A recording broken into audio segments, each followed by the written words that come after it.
Hello, friends, and welcome to Figure Study, where we appreciate the form, the very spiky form in Transformers. And today, taking a look at Transformers: The Last Night Premiere Edition, Voyager Class Scorn. Now, I never owned the deluxe Scorn. I always kind of wanted to, but then could never find them in the store, and then just never really cared enough to spend any aftermarket prices on him. And then there were all the repaints that I was kind of like, maybe I want that instead. And ultimately, I just never ended up getting Scorn. But from what I've seen, this is drastically different from the deluxe, not just in size. Like, I've seen enough videos to know how the deluxe transforms, and yeah, this is totally not the deluxe. There's no sideways robot torso for a Dino mode torso. But regardless, despite the fact that I have no expertise in the deluxe mold or any comparison to make, I do have this, and I got this because of Nitro. Like, I really, really wanted to get Nitro. I was kind of about Scorn, then I saw some in-hand pictures, and those looked much, much better than the promo shots that Hasbro put out for this guy, because for whatever reason, the promo shots for Scorn looked kind of bleh.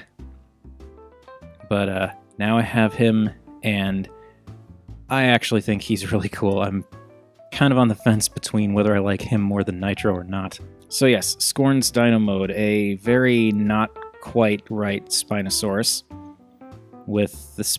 He does have the 3 spines, and he's just completely covered in spiky bits. I mean, covered. I'm not entirely sure if there are parts on this guy that are not covered in spikes. I mean, I guess technically there are very small portions of his body that aren't covered in spikes, but virtually everywhere, you can't go far without finding spikes.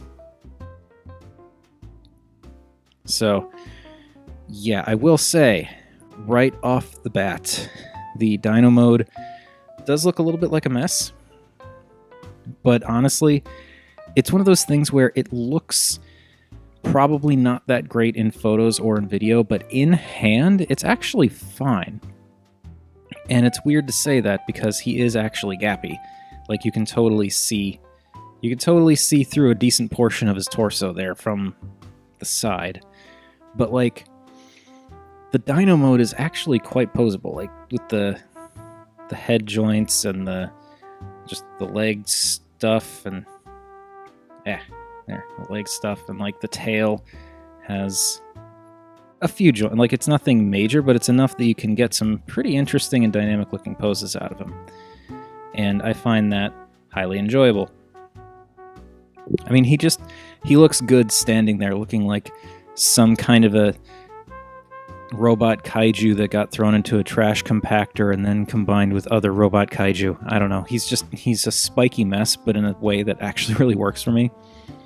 The just like the red and silver does look good, although the silver looks kind of like they just splashed it on in random locations at some points. Like, just the hands have silver, but like, it's not just the claws. It goes kind of partially back along the wrist.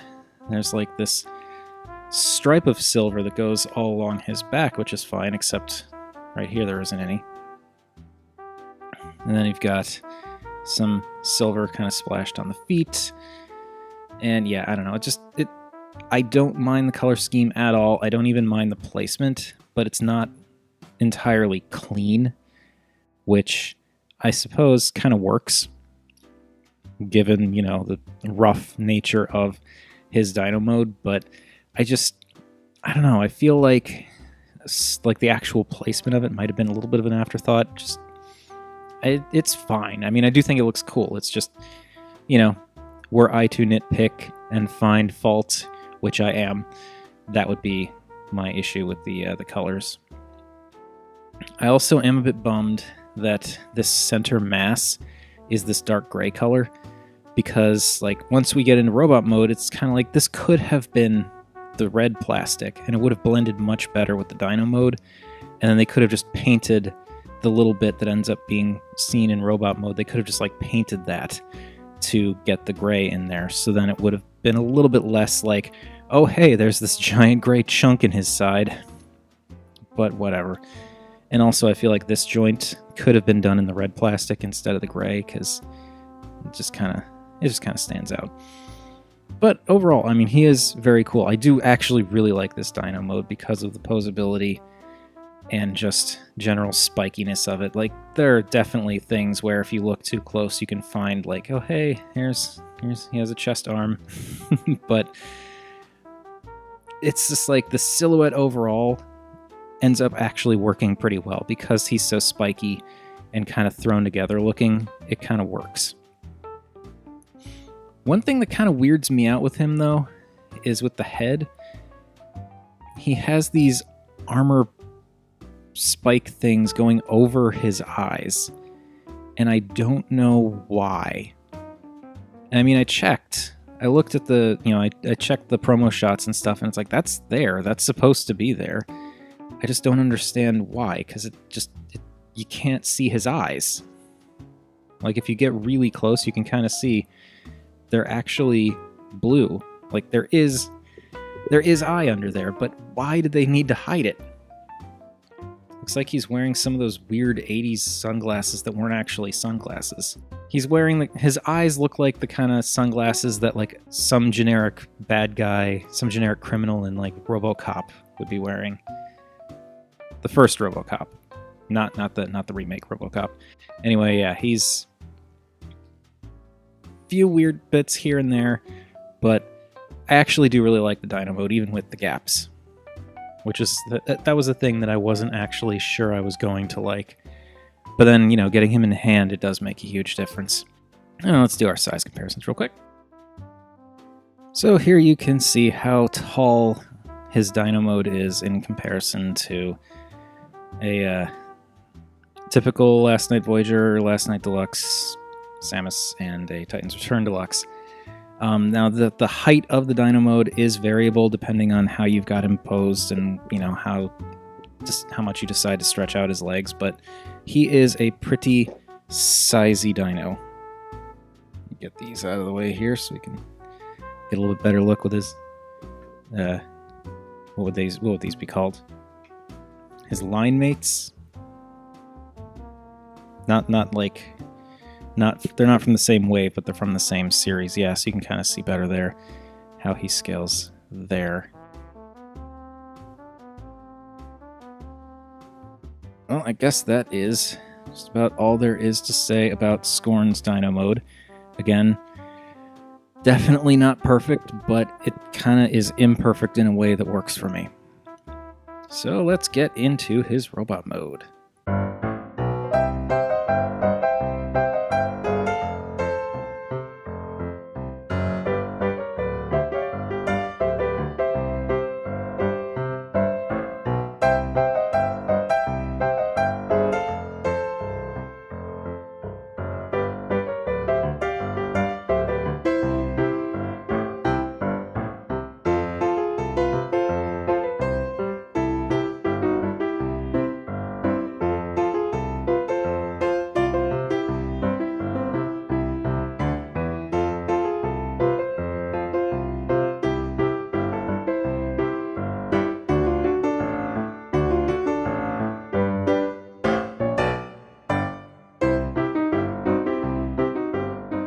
Okay, so Scorn's robot mode is something that I am super into.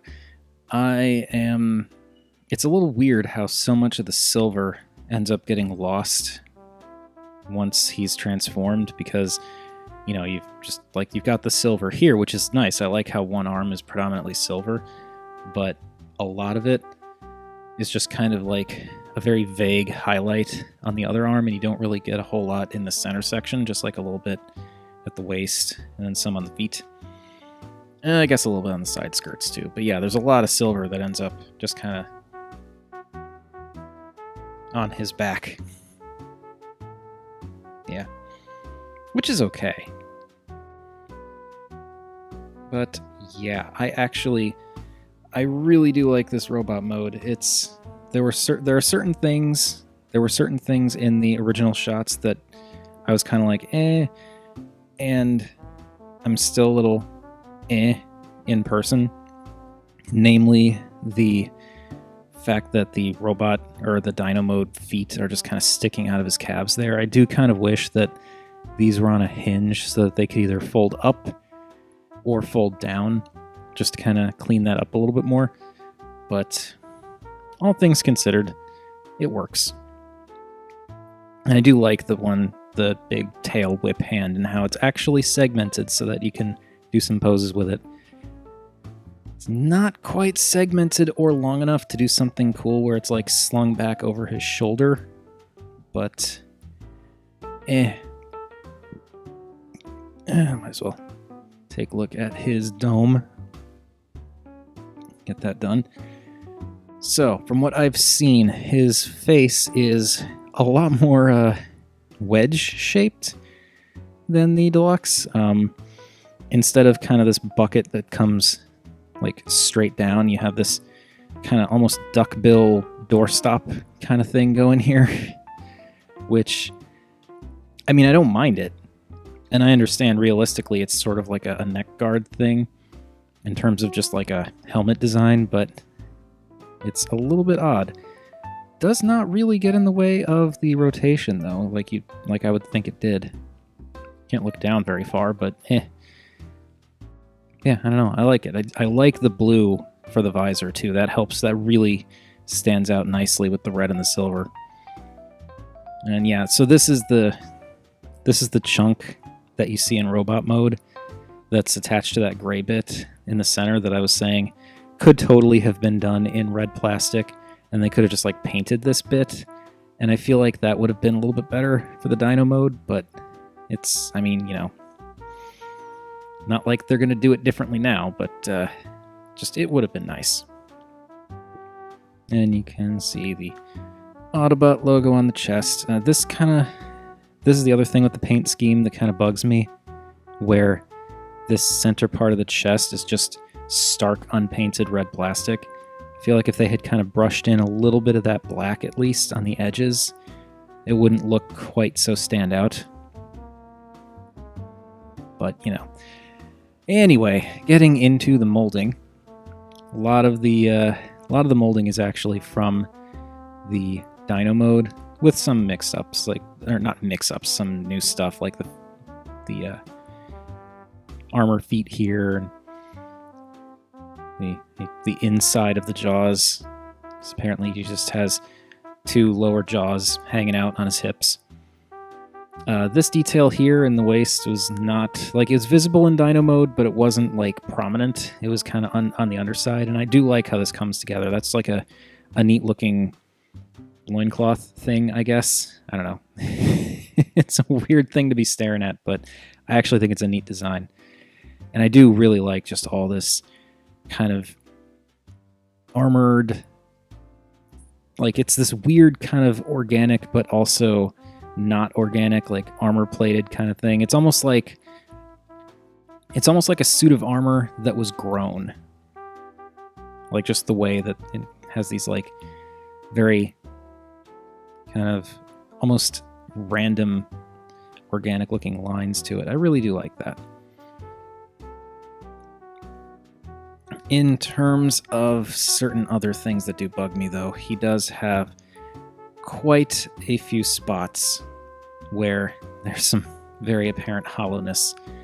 I mean, you get some back here, which is fine, and back here, fine, but like when it's prominently on display in the front, that kind of bugs me. And there's also the fact that the Dino feet, when you flip this around, you can get that out of the way. When you flip this around, you can totally see the hollowness in the Dino feet too. Put that back. Though I will say, I do really like that transformation, how like, by swinging the calf section around, it not only changes up the feet, but it changes up the angle of the legs. Like, here, they're like more straight robot human-y calves, but when you flip them around, they kind of curve. And that's a neat trick. Gotta give him credit for that. That is pretty darn cool. Scorn definitely has issues with the gappiness and some of the color choices, but He is really cool. I actually really like his kind of squat, dense kind of overall build here. And I wasn't sure if I would have issues with the Dino arms hanging off the shoulder, just one shoulder, but I actually really like this. Like, when you position them, they just kind of look like a bigger, more ornate pauldron, I guess, or just, shoulder armor. And that's really cool. Oh, before I forget, did want to talk about this hand. I think it's cool that he has this hand, and I like that it's movable and that he can open and close it even though he doesn't have anything to grasp. It's a neat looking hand from this angle. What kind of annoys me is when you look at it from this angle, what the heck? That is just no. That does not look, no. But it looks really good from that angle. Anyway, let's do some size comparisons.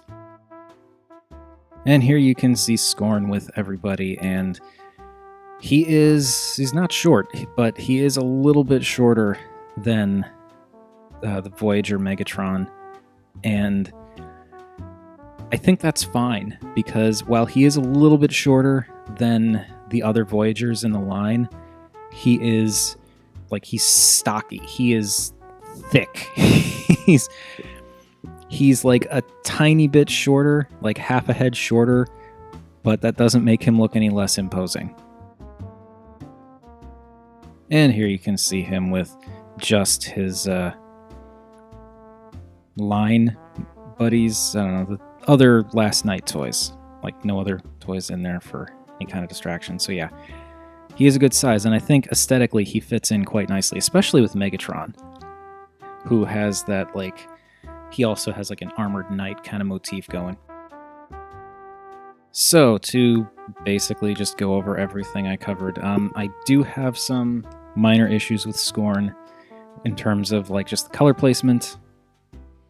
The color scheme is fine. It's just the placement. I feel like there could be a little more paint in places and some other places where they probably could have gotten away with taking paint and putting it elsewhere to, not necessarily like to keep the budget the same. I don't know.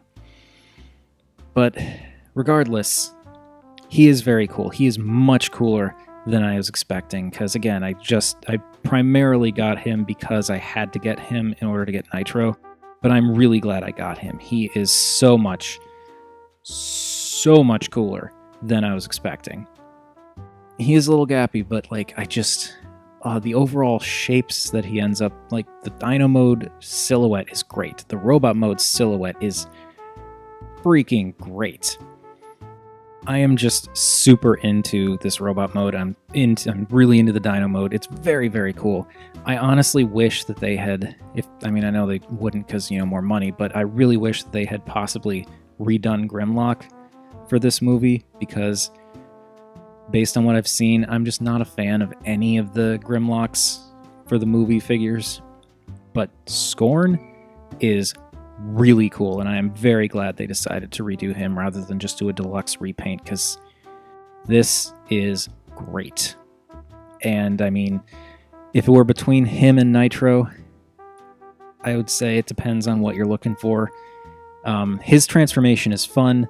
Nitro's takes some practice. I actually like Nitro's transformation now, but it took several iterations to get used to it. He's fun out of the box, and he's got some really clever tricks that I really do appreciate. In terms of aesthetics, they've got different kind of looks going, but I do really like this. I love the asymmetry here, but how it's like, it's a really interesting type of asymmetry. It doesn't necessarily carry over into the finer details. It's mostly just the arms, but I'm still really into that. And I love the overall knight motif. I love it's all really cool. But I think I have gone on long enough. So yes, Scorn, very cool. Very, very cool figure. Totally worth it, even though I wasn't necessarily all that interested in him to begin with. I'm super glad I got my hands on him. So that has been my look at the Transformers The Last Night Premiere Edition Voyager class Scorn. don't know if I'm going to keep doing the full names like that because it's just annoying. But yeah, Voyager Scorn, super awesome. Thank you everybody for watching. As per usual, feel free to like, comment, subscribe. Any combination of those three would make me a happy Rob. And remember, spiky, slightly abstracted art is more than meets the eye.